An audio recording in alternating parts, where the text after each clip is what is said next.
There's a road that I always drive through for work day after day. Although it was a quiet place, I didn't pay much attention to it, as it has always a few cars on the road. However, something started to bother me at some point. There was a man standing on the same side of the road almost every day with no expression. Late at night or early daybreak, it hasn't been long since I noticed he was always in the same place in all weather. So one day, I talked to my colleague about the man, and he suddenly said, "He seemed like a very famous man around that place. But you know what? No matter where you see him, you will always see his face from the front. No one has literally seen his back or even his side. Moreover, there are, strangely, many accidents on that road, so everyone says that's a curse from that dude. For now, everyone just passes him on the road and ignores him." I suddenly became curious about him.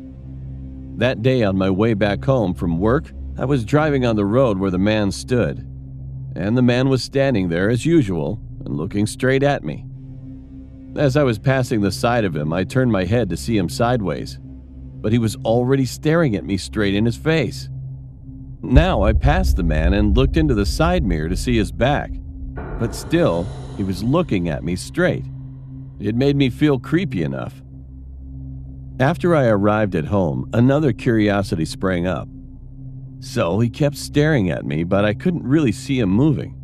He definitely moved when I just took my eyes off for a moment. Then what happens if I keep staring at the man without taking my eyes off of him? The next day, I headed to the same place. It was time to put the way I thought yesterday into practice. And he surely stood in the same places, staring straight at me. I began to keep my eyes on him from the moment I first saw him and watched him until the moment I passed by. And of course, when I didn't take my eyes off him, he didn't look back at me either. The side of the mystery man began to be seen little by little, and I noticed that it was no different from the other ordinary person. But I felt excited like a child who had just discovered the hidden treasure. Besides, it would be perfect if I see his backside last. I had already turned my head 180 degrees and looked back dangerously before I knew it. I couldn't see the back well, so I was trying to turn back, putting my hands off the steering wheel. Now the back of him was finally seen by my eyes.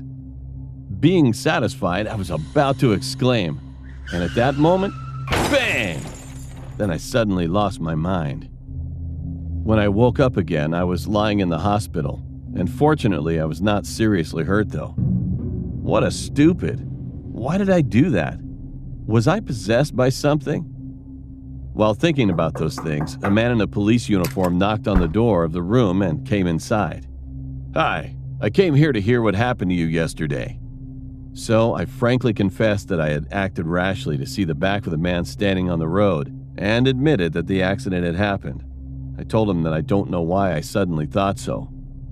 Just then, the cop who was listening to me without saying anything said to me, and that one sentence that he had told me still remained in my head long after the incident.